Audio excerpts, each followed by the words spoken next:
Netflix handed Guillermo del Toro a blank check to reinvent Frankenstein. What could possibly go wrong? What they got was 2.5 hours of gothic poetry, and somehow a whole lot of nothing underneath. Well, that's not good.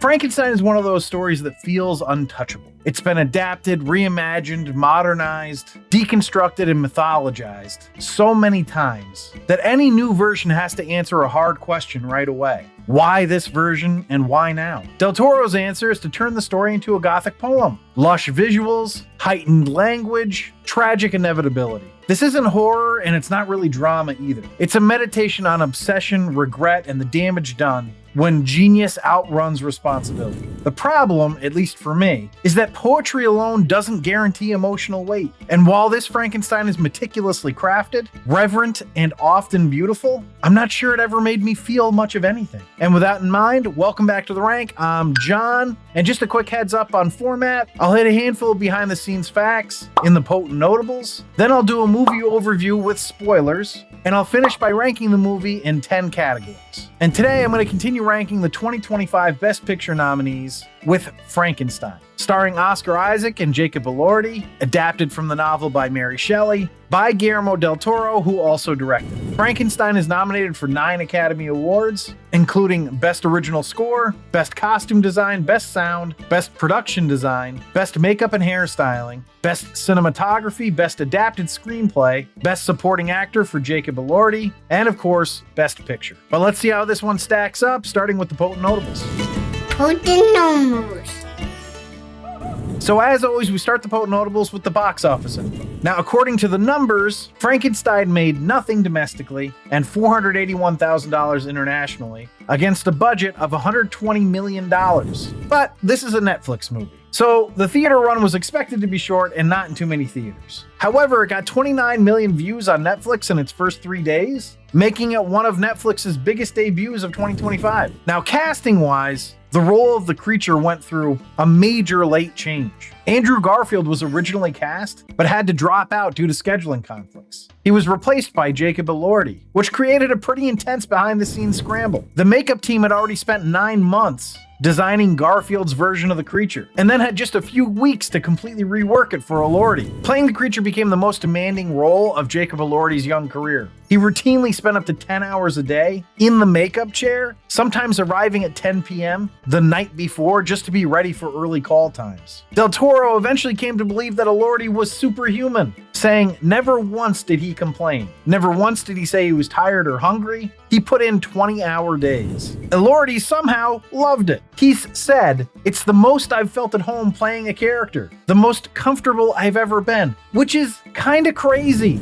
The look of the creature is based on illustrations by Bernie Wrightson, who created the artwork for the 1983 Frankenstein graphic novel. There's also a layered casting choice that's easy to miss on first viewing. Mia Goth plays both Victor Frankenstein's mother, Claire, and his love interest, Elizabeth Harlander. This was a deliberate decision to reinforce the film's Oedipal themes, and it allowed Del Toro to explore Victor's lifelong yearning for his mother through a single performer. And finally, as Victor Frankenstein himself, Oscar Isaac was Del Toro's only choice for the role. There was no shortlist, no backup plan. Isaac was it. But those are all the potent notables. Let's move on to the movie overview. So we start the movie with a prelude in the farthermost north in 1857. We see some sort of Arctic expedition that the Danes have undertaken. The captain is single-minded and seems to be promoting a mutiny with his single-mindedness. He's not willing to even listen to the crew's desire to go home. He must complete his mission. What does this have to do with Frankenstein, you ask? Well, nothing really, but we're gonna find out soon that Victor Frankenstein just happens to be nearby. An explosion is gonna happen in the distance, and the captain and his crew are gonna go check it out. What they find is an injured Oscar Isaac, playing Victor Frankenstein, and eventually a roaring humanoid beast that they just innately know is in the wrong and start shooting at. Now, the ship that they're on is stuck in the ice, and they've been trying to cut the boat free. But once they've got a monster to contend with, they decide to use a blunderbuss. And though it doesn't kill the monster, they realize they can break the ice with the blunderbuss. Seems like maybe they could have used that to break the ice earlier, but you know, hindsight's 2020, right? Either way, the beast sinks into the water, under the ice after waiting there for a really long time for it to fall out from under him. He just sort of stands there like, duh, what do I do? But Victor's going to tell the captain that he should just let the monster take him. And to explain why, he's going to tell his entire life story. Now, he's going to start this story by telling the captain, some of what I tell you is fact, some is not, but all is true. Now, if I was captain of the ship and I had just lost 6 of my crew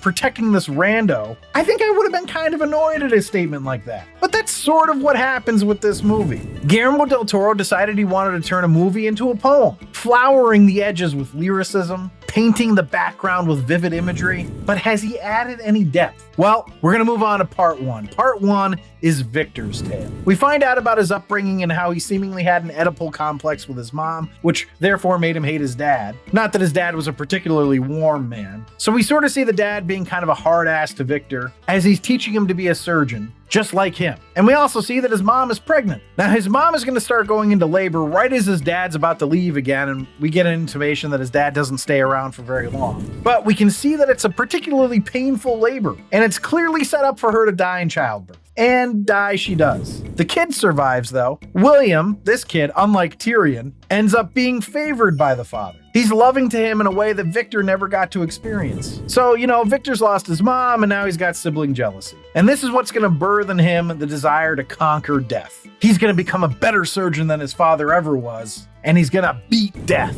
So soon thereafter, we're going to see him doing a medical presentation in Edinburgh in 1855. And he seemingly reanimates a corpse that is just a torso. Now, the crowd is on his side, but the judges aren't. They say it's an abomination. But while he's giving this presentation, a really rich-looking Christoph Waltz walks in and looks on interestedly. Who is he? Well, he's Herr Harlander. And he's going to end up becoming Victor's benefactor. He offers Victor unlimited resources to make his dream of conquering death come true. But that's not all he is. He's also the uncle of Victor's little brother's fiance, and that's how he's able to get an introduction to Victor. It's not going to take long for Victor to fall in love with his brother's fiance. She seems to take a liking to him as well. And then we get the ubiquitous period piece, old-timey choreographed dancing scene. It's depicted so often in these movies that one can only assume that that's just what rich people did back then. The love triangle that wasn't really a love triangle is going to continue. I say it's not really a love triangle because William, who would be one end of that triangle, seems unaware of their affections. Though, to Elizabeth's credit, she never really acts on them, despite Victor's pursuit. And, there's definitely a correlation between the way he felt about his mother and the way he's feeling about his brother's fiance. It seems he likes the forbidden fruit. Of course, Elizabeth is going to end up giving Victor his eureka moment when she talks about butterfly symmetry. And then Victor's going to be like, symmetry, of course! I'll just move the spikes up 2 inches and now it's perfect! So he's going to collect a bunch of dead bodies from a battlefield, bring them back to his laboratory in Liechtenstein that Herr Harlander gave to him, and then he's going to cut up the bodies and piece them together. And right as he's about to make it happen, Herr Harlander makes his quid pro quo request. I gave you the money, I want to be in that body. Why? Because he's got syphilis. Victor denies him, saying, you're infected everywhere, so it's not going to work. But Herr Harlander insists so hard that he eventually falls to his death in his insistence. So he doesn't end up living to see the beast come to life. And at first, Victor is excited about this. But then he ends up going kind of crazy. Or more crazy, I guess. And I have to say, I'm glad Victor didn't have kids, because he clearly wasn't ready for them. He spends like 2 weeks with the beast and is upset because the beast just says Victor a lot. Or I guess the creature. And so when William, Victor's brother, and his fiancée Elizabeth show up, Elizabeth is fascinated by the creature. But Victor's done at this point. He's going to blame the creature for the death of Herr Harlander and convinces his brother to keep it a secret from Elizabeth. And then we get a funny bit of foreshadowing when William asks Victor what the creature's lifespan is, and Victor says brief. He's immortal, so not brief. Victor's decided to destroy everything. He sets fire to the laboratory and ends up blowing up his leg because of it. He thinks he's destroyed everything, including the creature, but we know that's not true because they're both in the Arctic right now, in present time. And we're going to actually go back to that present, back to the captain's quarters, and guess who's finally made it there? The creature. He's going to come into the captain's quarters and just be like, I'm here, and then Victor's going to say, I was just telling this guy about our story. And then the creature, who has killed at least 6 of the crew members so far to get to Victor, is like, well, if you've told your story, then I guess I should tell mine. What? So he's been dying to reach Victor. He's there now, and he's just gonna stop and tell a story. And how fortuitous that he picks up the story right where Victor left off. How do you know? Now, the creature story is much more quiet and contemplative. It's like 70 minutes or so of him learning how to talk and living in a barn. Eventually, he's going to befriend an old blind man and figure out that people will never accept him unless they're blind, apparently, because he looks so gross. And there's actually a scene before he finds the barn that he's going to stay in where these men see him and go, "What's that?" and just start shooting at him. Because, you see a tall guy,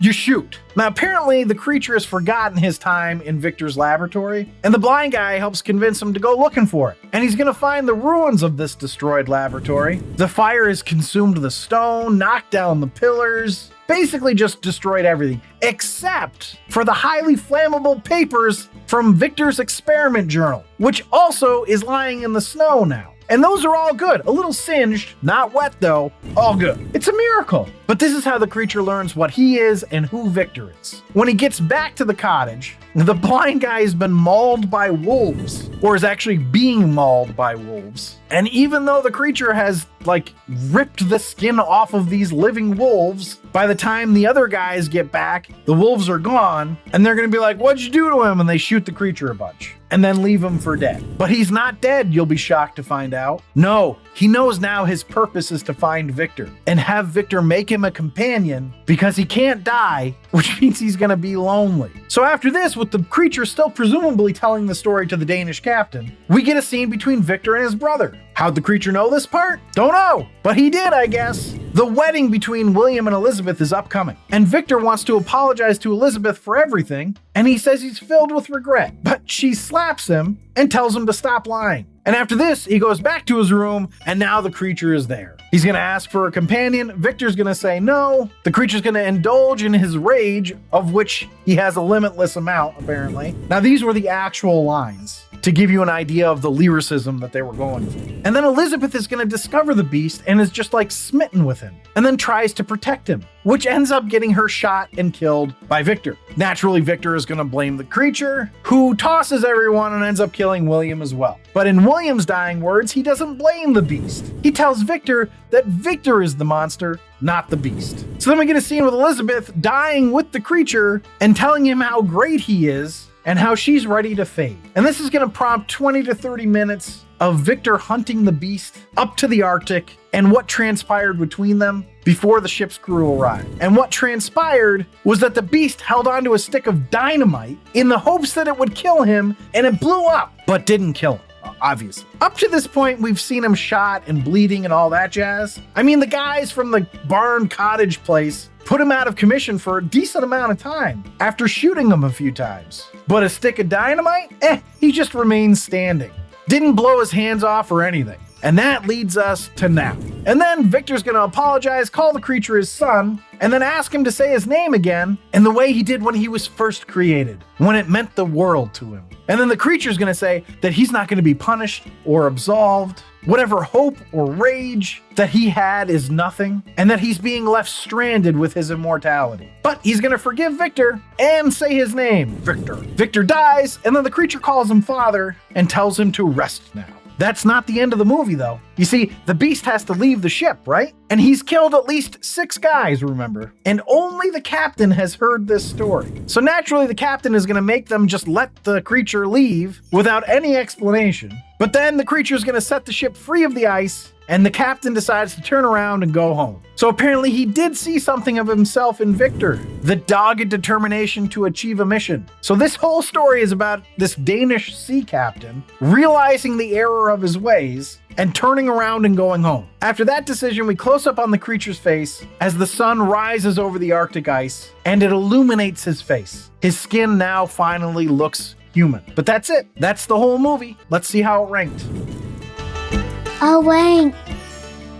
So the rank is where I rank the movie based on 10 categories: story, acting, originality, film coherence, cinematography, score/soundtrack/sound, script structure and dialogue, character relatability, production value, and my rank. I rank it on a scale of 1 to 10, 1 being the worst, 10 being the best. And before I dive into the rankings, I just want to say, if you're enjoying this episode of The Rank, please leave a like down below. It really does help me out. But without further ado, the first category is story. It's a classic story, right? I mean, man tries to overcome death and succeeds, but really fails due to his own hubris. I won't deny the story its props. I gave it an 8.5.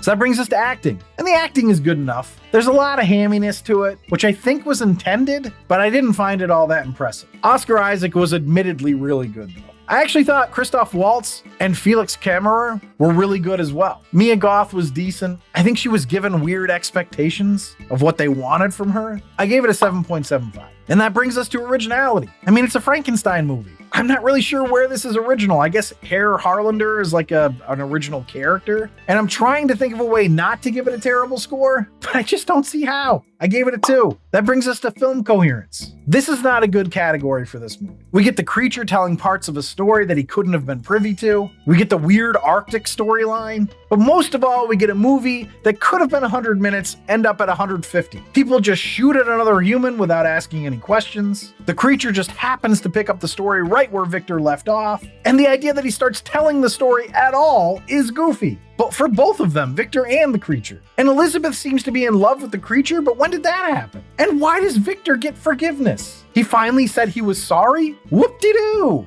I gave it a 5.5. So that brings us to cinematography. The cinematography was pretty, but I felt like they muted the colors too much. I get that they were going for that horror movie vibe, but it just felt too much at times. Like there's not a nice day ever? Does the sun really never come out? I gave it an 8. That brings us to score/soundtrack/sound. The score is good. It was pretty and effective and fit the style of movie that Del Toro was going for, that of a horror movie that wanted to be lyrical. I gave it an 8.5. So script structure and dialogue is next. The script was too pretty. It liked itself and its prose too much. The lyrical sweeping gestures of the pen that wrote it wanted everyone to feel how genius it was. And there are definitely lines that stuck out as very beautiful and or deep. But it felt like when I was first trying to ask girls out, it tried too hard. I gave it a 7. That brings us to character relatability. I didn't really have much empathy for anyone in this. Elizabeth is just weird, and I never really got that she was all that close to the creature. I mean, when she first sees him, I sorta got it, but after that,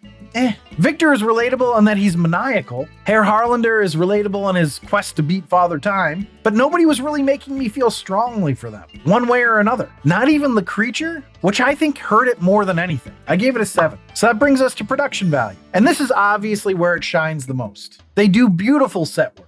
And it's only slightly offset by the weird and bad CGI wolves and sheep. But I'm not going to knock it too much for that because that's a small part. So I gave it a 9.5. And that brings us to my rank. This wasn't a bad movie, but I just never really cared about it all that much. It felt like Del Toro watched last year's Nosferatu and was like, I want to do that. But instead tried way too hard to give us humanity over spectacle and ended up kind of giving us just a fraction of both. I really wanted to like this. And maybe that's what brings my score down a bit, because I just felt kind of blah about it. I gave it a 6. So altogether, that puts Frankenstein at a 69.75, which makes it a mediocre. This puts it last so far for the 2025 nominees, behind F1 the movie. As far as all time, this puts it just below Elizabeth and just above Seventh Heaven from 1927. And if you're ranking along with me, drop your scores in the comments. But either way, thanks for listening and or watching. Check out my other Best Picture nominee rankings or any of my other movie or sitcom rankings on this channel. Remember to subscribe, comment, and like. For up-to-date rankings, check out my website at therankedpodcast.com, where you can also email me at john@therankedpodcast.com. And if you really want to support the show, you can become a patron at patreon.com/therankedpodcast. But all right, I'm gonna bolt. Frankenstein bolts. You know, the neck bolts. No. Okay.